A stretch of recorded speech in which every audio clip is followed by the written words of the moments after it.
All right, welcome to my $1,000 no limit session on Bovada. I'm going to be four tabling, and this session happened maybe a week ago, so just going to be following the action and talking about it as we go along.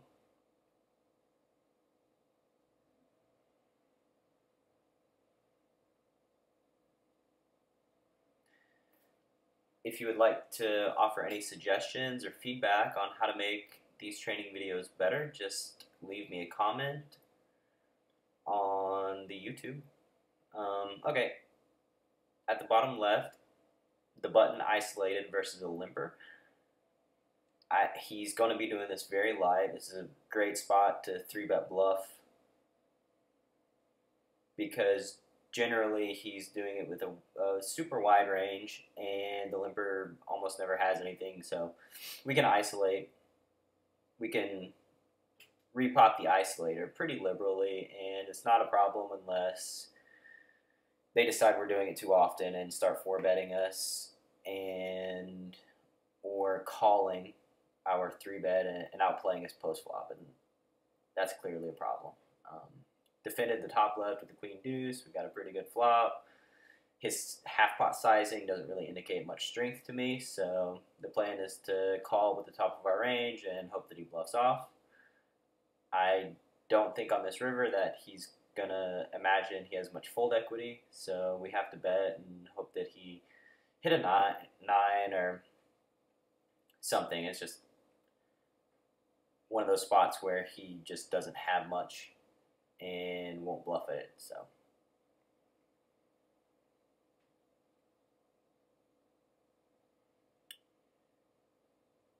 let's see.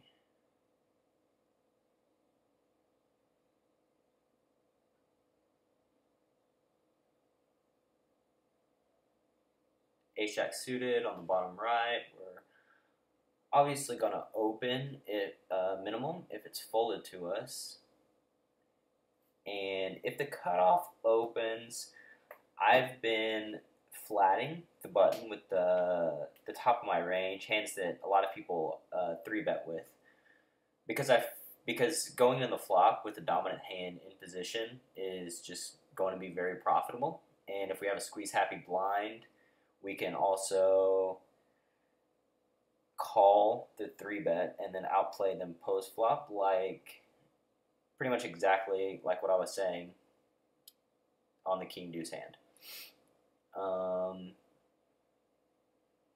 Guy led 66% of pot into us. We have ace king and king jack blockers.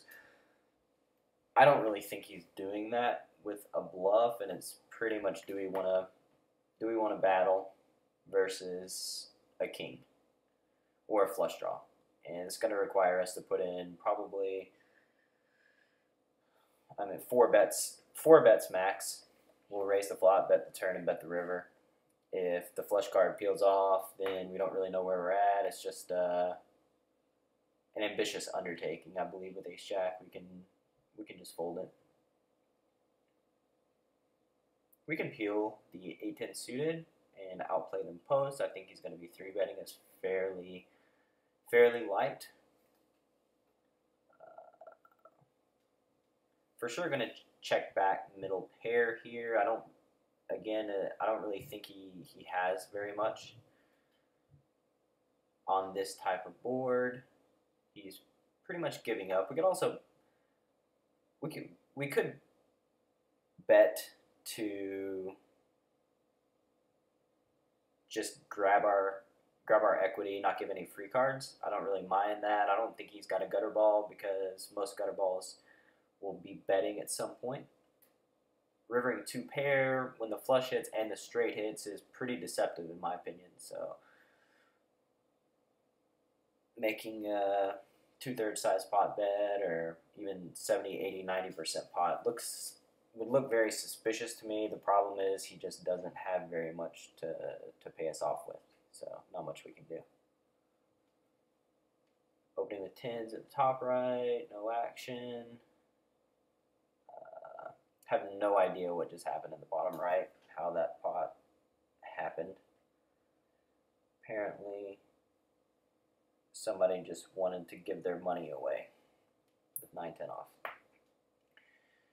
Getting 3-bet with the pocket fours. It's set mining here. I don't believe is super profitable. We have to be outplaying them some percent of the time. We don't, we're not just gonna flop a set and automatically stack aces, because players don't just have aces and kings, and even if somebody has jacks and they're 3-betting us and the flop is ace king 4, we're not going to get a ton of action after we flop a set. So it's a leak in a lot of people's games to just set mine in spots like that.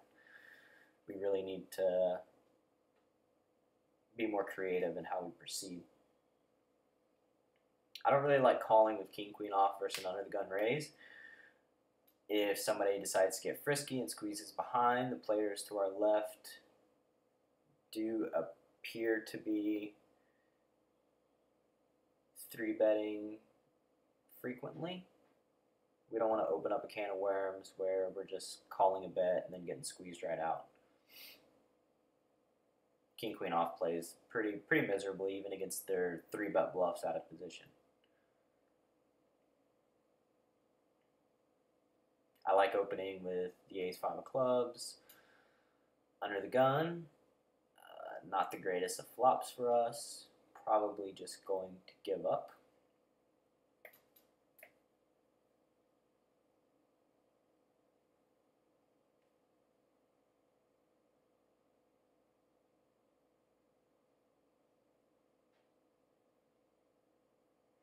The bottom right table doesn't look very good.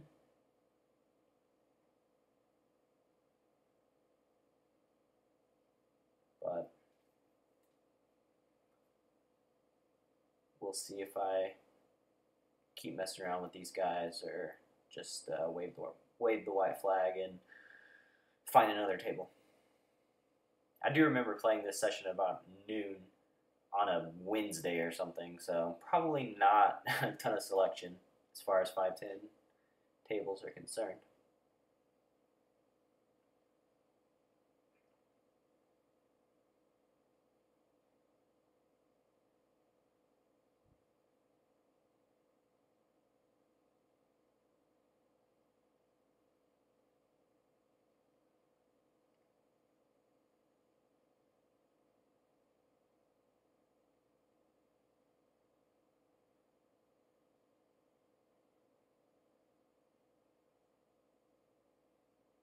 Kind of interesting non-value bet with the king queen at the top left, but he probably doesn't get called by very much worse, so can't really fault him. Betting half pot after we raise under the gun with 9-10 after flopping top pair, I think that's perfectly acceptable. We really could have 4-bet the king jack in the top left. I like cold 4-betting there, but the 1 seat's pretty nitty, and I don't know.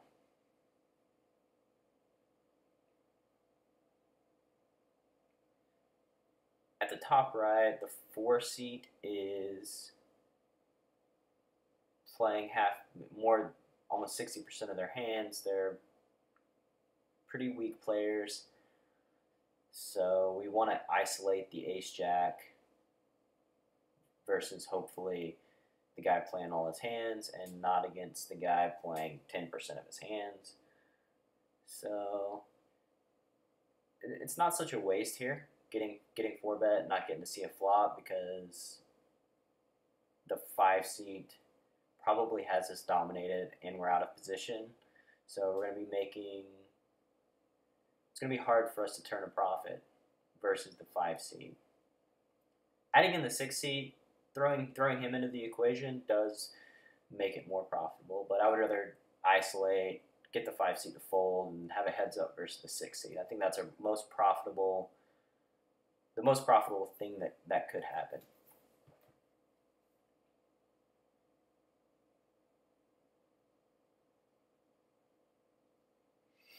What I mean is, you know, if we have ace jack on a jack high board versus the 5 seed, he's going to have us crushed a lot of the time, or we're not going to get any action on an ace high board, same scenario. So the fact that he 4-bet is, you know, whatever.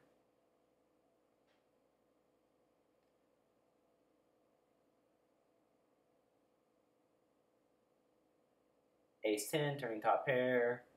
Going to continue on the coordinated board. Our opponent's likely to have tons of pair plus straight draw type hands that we can get value from on the turn.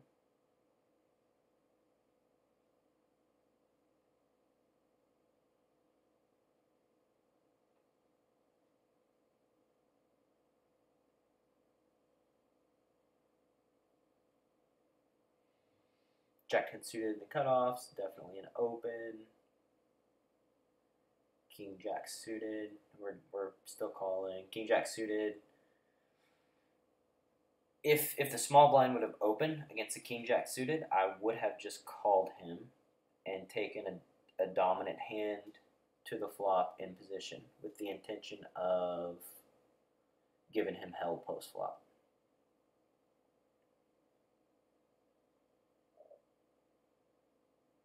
Needy preflop raiser checking on a queen 6-7 board. He generally bets his king queen, ace queens for protection and value. So we have jacks and 10s blocked. We're pretty much just gonna win with a bet.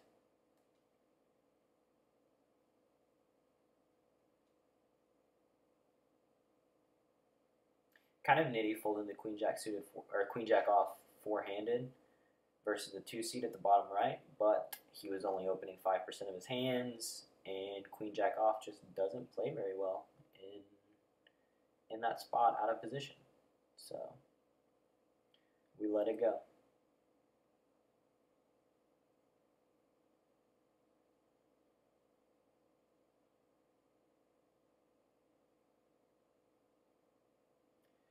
Didn't really catch the action at the top left hand, but probably tough to make someone fold the king high flush.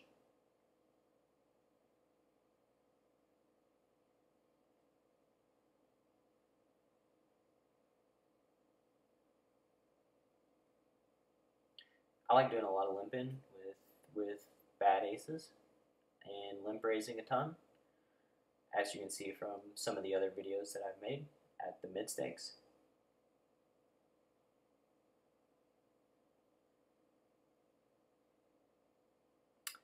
When the king pairs, we don't really have tons of kings in our range.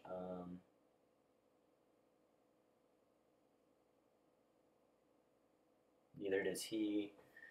We're for sure calling. He just called the flop with queen high, assuming that we don't have many ace highs because we didn't raise, and thinking queen high is good, going for a check down the majority of the time. If the river peels off a blank after a check behind, there's a really good chance we would bet for value with our ace high.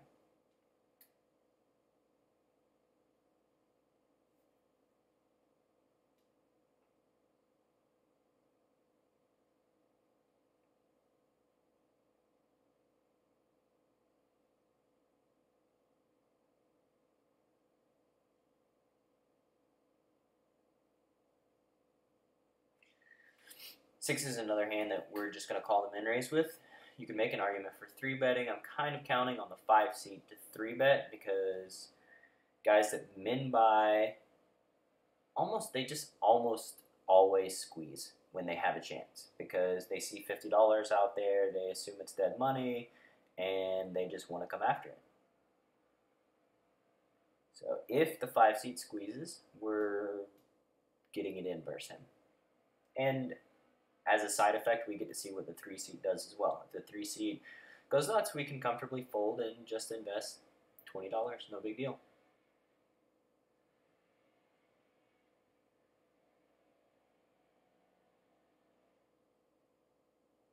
Five seed at the top right is talking. So generally when players start talking, I assume they're pissed off. Their temper's getting the best of them, and they might be a little looser than normal. As you can see, ace-9 off, we have that range absolutely crushed with our call ship range. So even though it was a flip, it's a very profitable spot for us. We would also flat with ace-jack and get it in, ace-10 and get it in, ace-queen. Ace-queen might be a 3-bet. And we're also flatting 6s, 7s, 8s. My assumption is that ace-9 is not the very bottom of his squeeze range either. So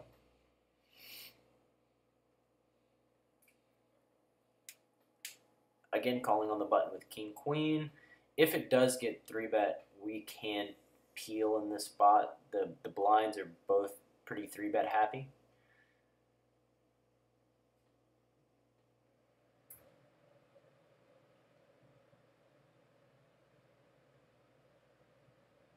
I don't expect a lot of check calls on this board by the 6 seed in the top left. You can make an argument for checking back and trying to trap a bet on the turn.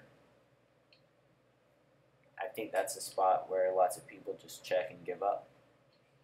King 10 suited, 5-handed, obviously an open.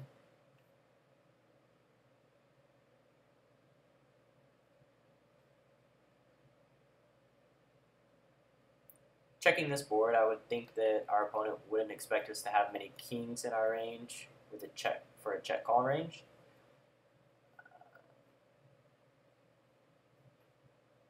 Really great turn card. Seeing as the villain check back, I don't expect to get a ton of action. Our hand's severely under-repped. Check calling seems to be able to get the most action from bluffs.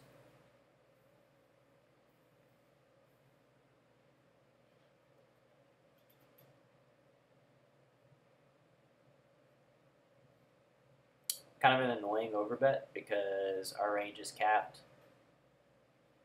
I have no idea what he's trying to rep. This is a good spot for me to actually look up and see what he overbet with there versus our capped range.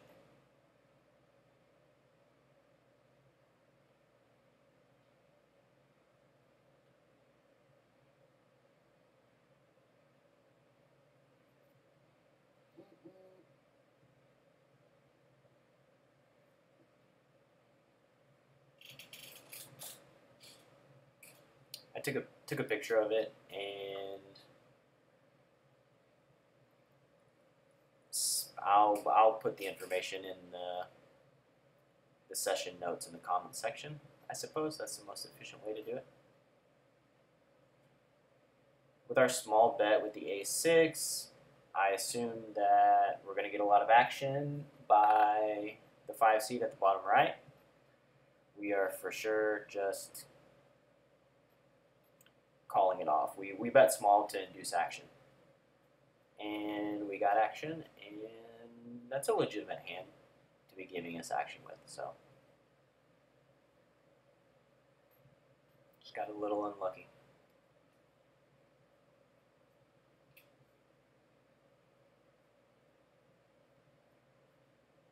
The top right hand is a prime example of what happens when you just flat raises from the small blind.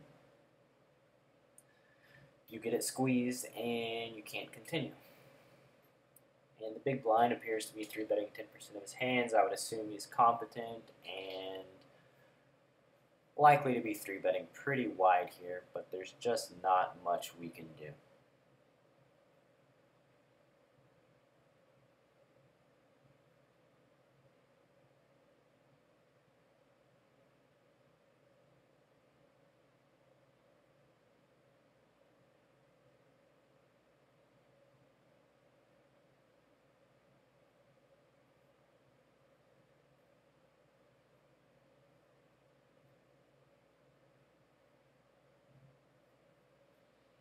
I would like to see us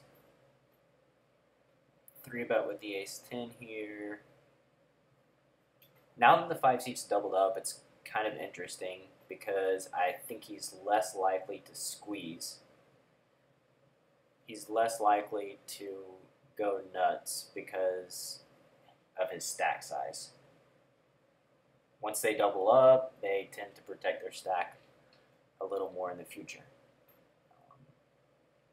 It's a really great spot for us to barrel. We can rep a jack pretty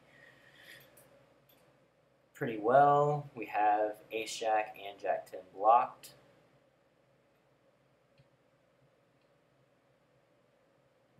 Good spot for us to make a stab.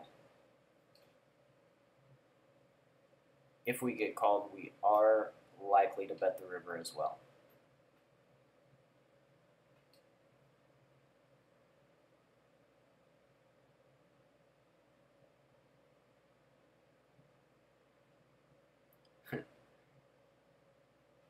A5 gets pretty lucky against queens, the top left.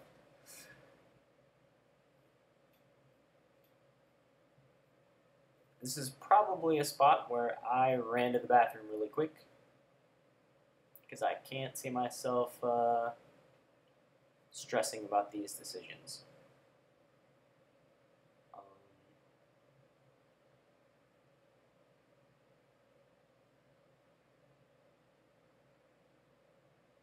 Yeah, I was going to say the ace-8 is a great 4-bet spot. I didn't know if I would do it because I was scrambling back, but I noticed it. Yeah, the 5 seat. This pretty unfortunate for us, but I still love the cold 4-bet. It's a great spot for it. We have a blocker. Our range needs to be balanced. Just kind of unfortunate that we ran into assuming a good hand. Again, if you're interested in knowing what he had, I can look up the hand history and post it in the comments section.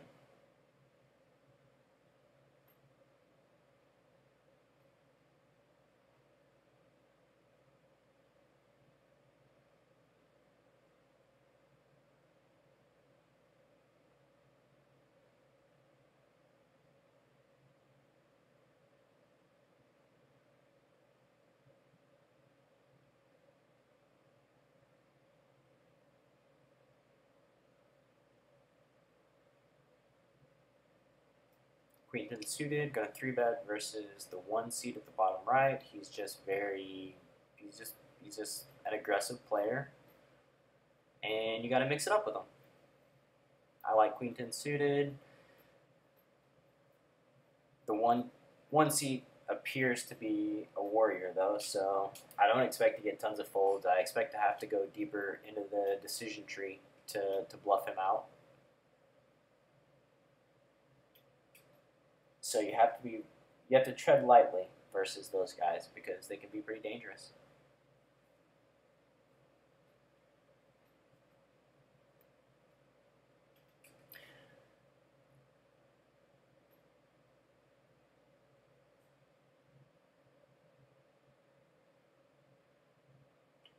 Kind of interesting at the top left, a guy posted and then timed out. Now his money's completely dead. I wonder if I noticed this when it happened.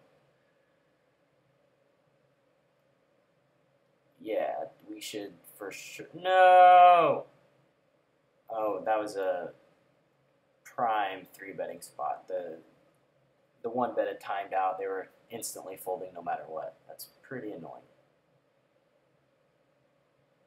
King 9 on the monotone board versus the fish. He's not folding very often as he bets. 0% as a matter of fact, but we just have to, we're forced to give him hell. The ace is a great turn card for us. If the river blanks off, we are shipping it. Unfortunately, the river doesn't blank off. In my experience, these guys aren't folding even a small flush. Annoyingly so. So we opt to just give up. and he's tanking down, probably thinking about value betting us. I guess we did river 9, so maybe we had some showdown equity. Single digits, though, probably.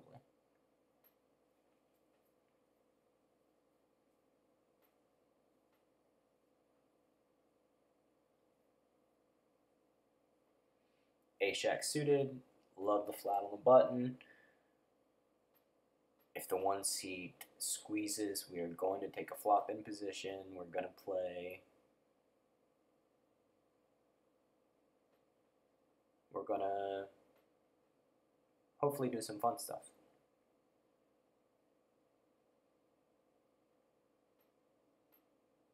Pretty good flop for us. Backdoor flush draw, gutter ball.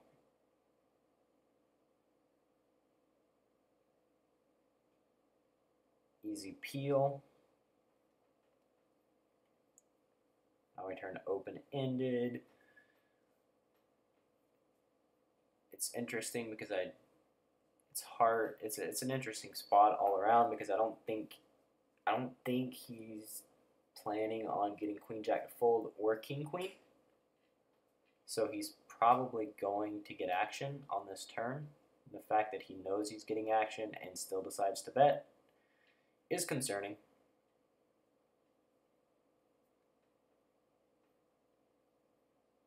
Getting 3-1, we decided to peel, potentially to rep the backdoor diamond draw. Honestly, we could call that a questionable peel on the turn. As it stands, we did have a decent, we had a decent amount of outs. Unlikely to get much action, though, if we hit. So, can't say that I love our turn play right there. We were getting 3-1 with an open-end straight draw, and our ace was live, so.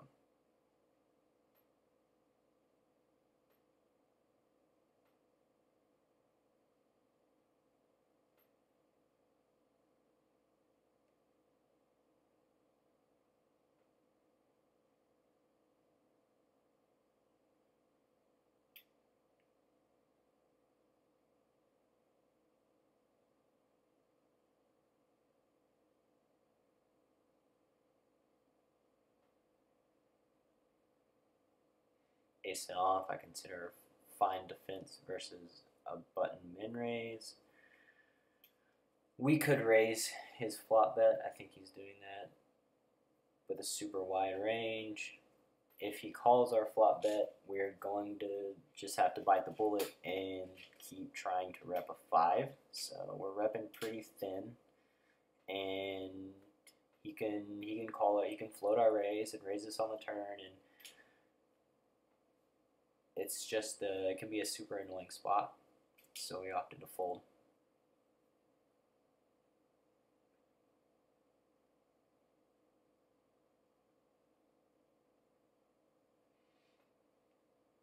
Pretty good hand at the top left.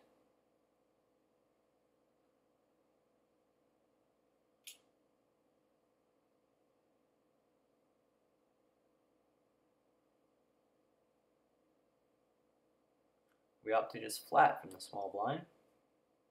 Getting tricky with aces. The big blind has a pretty large squeeze percent. So obviously hoping to induce a squeeze. Pretty good flop at the top right. Going to just bet the top right. A $50 bet in a 70 generally indicates strength. If you bet 30 or 40, I would think he's a little more at the bottom of his range. So we're raising the aces for value, and we're going to get it in. 140 on the turn at the top right. Generally, I mean, we're playing for stacks, essentially, making it 2 bets left.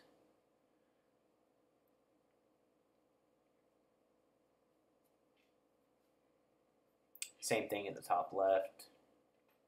Playing for stacks here. On a blank river, we are just shipping our 539. That's as blank as it gets. We can rep busted straight draws. We can rep busted flush draws. Pretty good spot for us.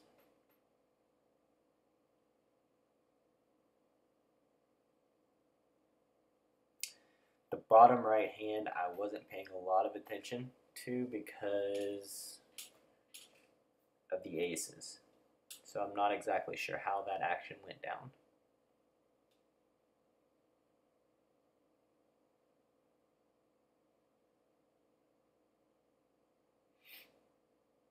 We got paid off by the king jack of hearts, so he turned a pair.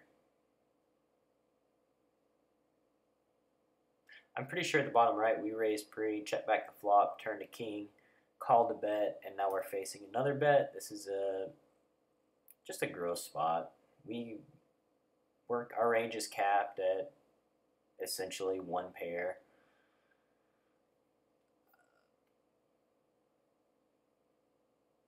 His range is not capped. It's really just player dependent. Do we think they're going to exploit us or not?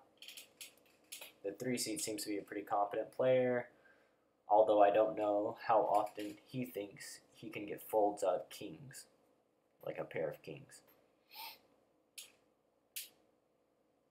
And in his mind, if he doesn't have a flush there or whatever, he could still love his bet on the river, assuming that most of the time he has value and he's going to get paid by a king. So that's the thing about bluffs. Even when you get caught, if your range is protected and you have lots of value in your range in those spots, it's not the worst getting caught, because it means that whenever you have the same situation and you do have a value hand, players are paying off your bets with capped ranges and one pair type hands. That's great. You're gonna make money in the future. Can't always be afraid that to get caught bluffing. It's okay.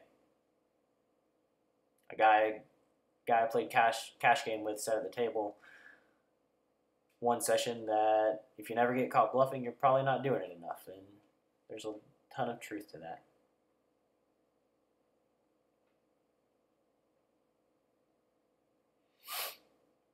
Again, flatting with the ace-8 suited. Lots of people 3-bet this. I love taking flops in position.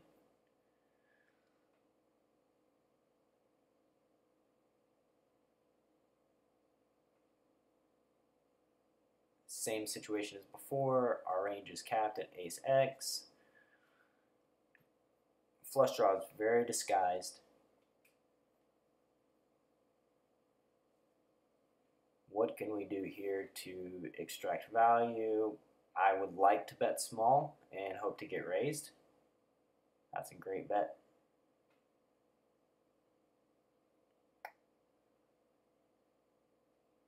We're repping a capped range, making a small value bet, hoping to induce some action.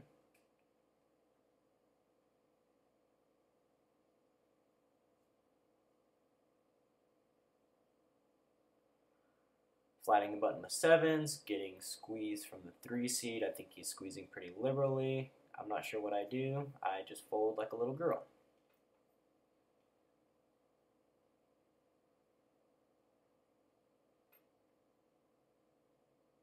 I think calling is fine. You just have to be willing to apply a lot of pressure post-flop. Again, we're not set mining.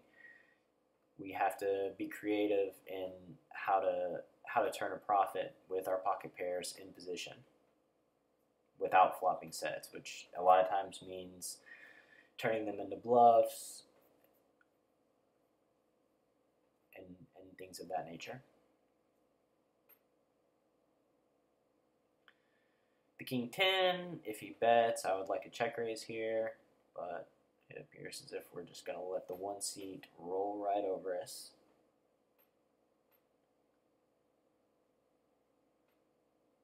I like check raising because we have blockers the top pair, makes it less likely for him to have top pair, and he's c-betting 86% of the time, opening very wide. We just can't afford to keep letting him c-bet and get away with it. We blocked Queen 10 and King 10. It appears as if the last hand was the last straw for us. So we're giving him some action. It's a dry board. We can expect him to c-bet most of his bluffs, not have a ton of value. We haven't been check raising, so we're able to rep a lot of hands, either high equity or sets, things of that nature. The tens, yeah, I think the 5 seat's kind of crazy, so I know the 6 seat's crazy. After he flats, we're just shipping it for value.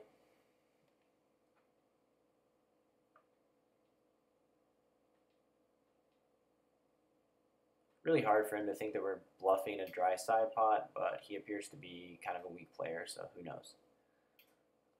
The 6 seed had a pair and flush draw, and we actually faded at that time. So interesting spot with the King 10. We raised pre, flopped a 10, and then checked it back when the 5 paired on the turn. So he doesn't think we have many 10s in our range. Now with the ace, he's going to think that we're going to rep the ace a lot. So I do like a pretty substantial bet here for value. And it appears as if we go for it.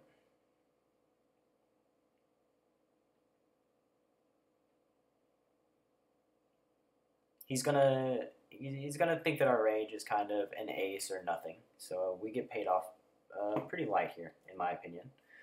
All 10s chop. He's gonna have a lot of 8s in his range, and also just pocket pairs.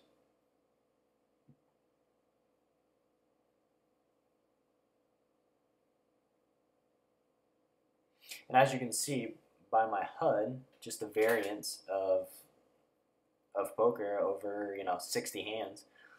At the bottom left, I'm playing 11-7, which is super nitty, and then at the bottom right, I'm playing 33-18, which is not super nitty. And then the top is another couple big numbers. Top right, the top left is sort of in the middle.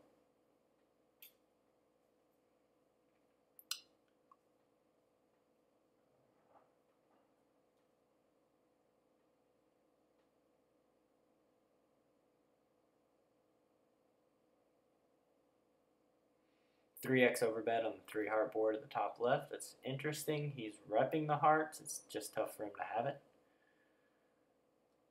We check back our 6s. I don't really like that. I think we should have bet at the top right.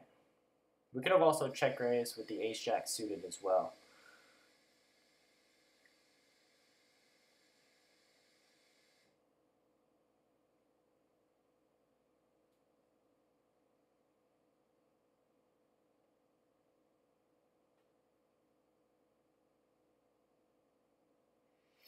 Opening Queen 3 suited on buttons, perfectly reasonable. Pretty high equity flop for the Queen and the 3. 2 seated the bottom right is playing a lot of hands. This is just a protection bet. If we get called, we pretty much shut it down and hope to get the showdown. At the bottom right, if an ace would have peeled off, then I think we can turn our hand into a semi-bluff and kind of go crazy. But less than half pot bet on the bottom left with the king-queen on the jack-high board. We block queen-jack and king-jack. We are for sure taking a shot there. We also block kings and queens. So the ace is an interesting card, as it hits our nut flush draws and stuff like that. The king of spades is another interesting card. It seems almost impossible to get action, but we may very well win the hand at showdown versus jack 10 or a gutter ball. Kings, interesting spot at the top right. We're hoping to induce a squeeze We don't want to blow the 5 seed out of the hand because he's the fish, and the 1 seed's very likely to be opening the cutoff with a super wide range. They're going to be folding to tons of 3 bets. Great spot to take a flop with a dominant hand no matter what. I would say this is a pretty high equity flop for us, top set. The fact that the 1 seed led makes me think he has something. I think that the 5 seed's going to peel very, very light. I wouldn't expect the 1 seed to have Queen Jack or 6-7 very often. The 5 seed is very, very likely. On this card, the 1 seed for sure has something. We're going to pile on him. And I hate the fact that the 5 seed just snap called all in. We could very well be behind, but we have set over set versus the 1 seed, which was kind of predictable. The ace-7 of spades is a pretty monster draw for the 5 seed. And he did peel with a backdoor flush draw and a backdoor gutter, which is kind of questionable, but he's a questionable man.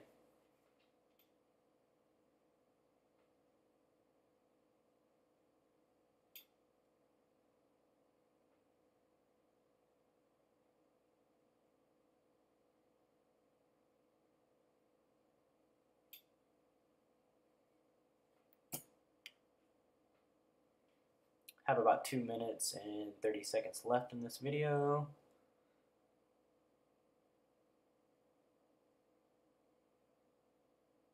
If you like this video, please check out my other ones. They've been from mid stakes, one of them from high stakes. I'm considering just making a tactical presentation like video, a series.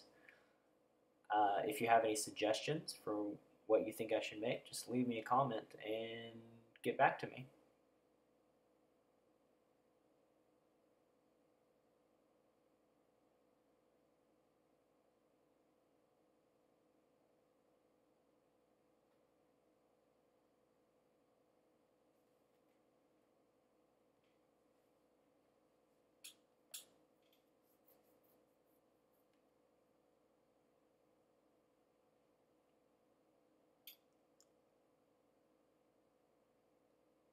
I think it's pretty interesting that our 2 most profitable hands this session came from not 3-betting aces and not 3-betting kings pre-flop.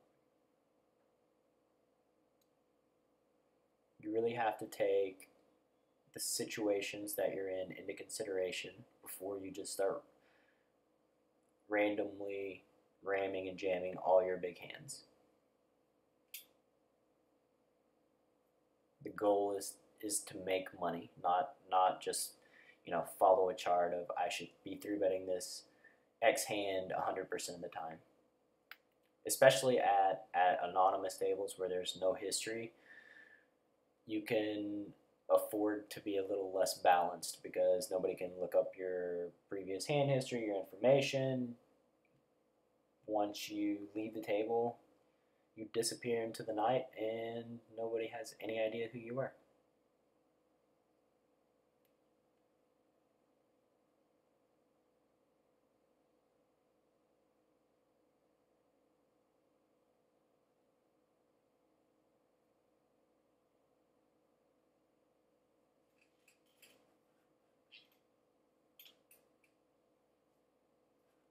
Alright, 20 seconds left. I'm going to wrap this up. I hope you enjoyed my video.